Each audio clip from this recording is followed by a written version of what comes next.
আজকে আমরা আলোচনা করব জাভাস্ক্রিপ্টের আরও দুটি অ্যারের ফাংশন নিয়ে। তো শুরুতে যেটা নিয়ে আলোচনা করব সেটা হচ্ছে অ্যারের সর্ট ফাংশন। তো আপনারা এখানে দেখতে পাচ্ছেন যে শুরুতে আমি একটি অ্যারে নিয়েছি এবং এখানে কিছু নাম রেখেছি। তো এর উপরে যদি আমি সর্ট করতে চাই এটাকে অ্যারে ডট sort, এটা হচ্ছে অ্যারের ডিফল্ট সর্ট ফাংশন এবং এই সর্টটা কল করার সাথে সাথেই আমার অ্যারের যে ভ্যালুগুলো আছে এগুলো সর্ট হয়ে এই অ্যারেতে সেভ হয়ে যাবে।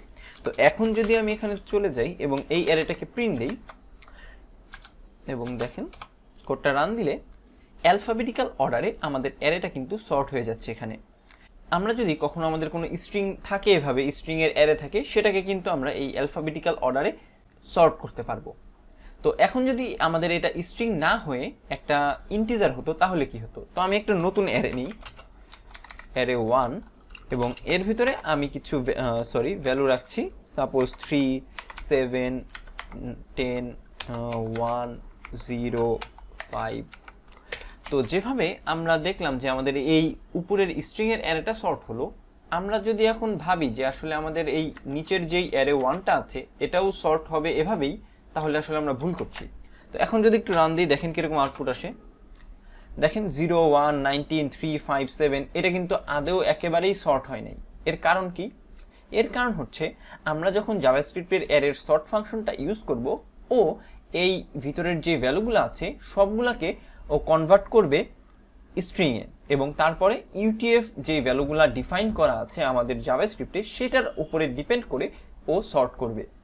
তো আমরা কখনোই আসলে এই ভ্যালুগুলা ইন্টিজারে থাকলে জাভাস্ক্রিপ্টের বিল্ট ইন সর্ট ফাংশন দিয়ে এটাকে সর্ট করতে পারবো না। এটা সর্ট করার আরও অন্য পদ্ধতি আছে, সেগুলো আমরা পরে শিখবো। বাট জাস্ট এখনকার জন্য এটা জেনে রাখেন যে সর্ট দিয়ে আমরা স্ট্রিং থাকলে সেটাকে খুব সহজেই সর্ট করতে পারি, বাট আমাদের ইন্টিজার থাকলে সেটাকে আমরা সর্ট করতে পারি না। এরপরে আমরা চলে আসছি আমাদের আরেকটা ফাংশনে, সেটা হচ্ছে রিভার্স। তো যেভাবে আমরা অ্যারেটাকে সর্ট করলাম ঠিক একইভাবে যদি এখানে আমরা সর্টের জায়গায় লিখে দিই রিভার্স, এবং এখন যদি অ্যারে 1টা না করে শুরুতে আমি অ্যারে 1 অ্যারেটাই করবো আর কি। তো অ্যারেটাকে যদি প্রিন্ট দিই, দেখেন আমাদের যেই অর্ডারে ছিল তার অপোজিট অর্ডারটা প্রিন্ট হচ্ছে, অর্থাৎ জারিনটা ফার্স্টে, তারপরে আলী, তারপরে করিম, তারপরে রহিম। এবং আমাদের অ্যারে 1 যেটা আছে এটাও ঠিক একইভাবে এখানে কাজ করবে। যেটা আমাদের অ্যারে সর্টের ক্ষেত্রে প্রবলেম ছিল সেই প্রবলেমটা আমাদের এখানে নেই, এটা জাস্ট আমাদের যেই অর্ডারে অ্যারেটা আছে তার অপোজিটটা রিটার্ন করছে।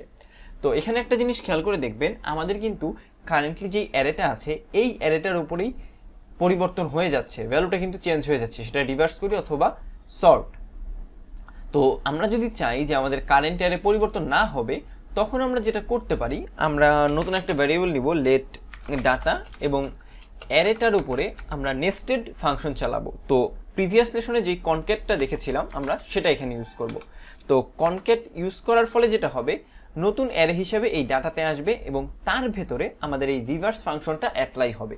তো আমি এখানে অ্যারে 1-এ যেহেতু অ্যাপ্লাই করেছি, অ্যারে 1টাও প্রিন্ট করছি, ঠিক একই সাথে আমি এই ডাটাটাও প্রিন্ট করছি, তাহলে আপনাদের কাছে ক্লিয়ার হয়ে যাবে ব্যাপারটা। দেখেন আমাদের যেই অ্যারেটা ছিল সেটা রিভার্স হয়ে আমাদের ডাটাতে সেভ হয়েছে এখানে, এবং আমাদের নতুন প্রিভিয়াস যেই অ্যারেটা ছিল অ্যারে 1 সেটা কিন্তু আগের অবস্থাতেই আছে। ঠিক একইভাবে এই কাজটা আমরা চাইলে সর্টের ক্ষেত্রেও করতে পারতাম। কীভাবে একটু দেখাই দিই। সর্ট যদি এখানে জাস্ট সর্ট লিখে দিছি এবং এখন যদি প্রিন্ট দিই, দেখেন তো এইটা এখানে আসলে প্রপারলি বুঝবো না, কারণ আমরা অ্যারে 1-এ প্রিন্ট করেছি, অ্যারে 1টা ইন্টিজারের। তো আমরা চলে যাচ্ছি অ্যারেতে, একটু ক্লিয়ার করে নিই কনসোলটা। এখন যদি দিই, আমি আবার একটু ভুল করেছি, এটা অ্যারে হবে, সরি ফর দ্যাট। দেখেন আমাদের নতুন অ্যারেটা হয়ে গেছে সর্ট, বাট আমাদের প্রিভিয়াস যে অ্যারেটা ছিল সেটা কিন্তু আগের অবস্থাতেই আছে। তো আশা করি আজকের ভিডিওটা বুঝতে পেরেছেন। সবাইকে ধন্যবাদ।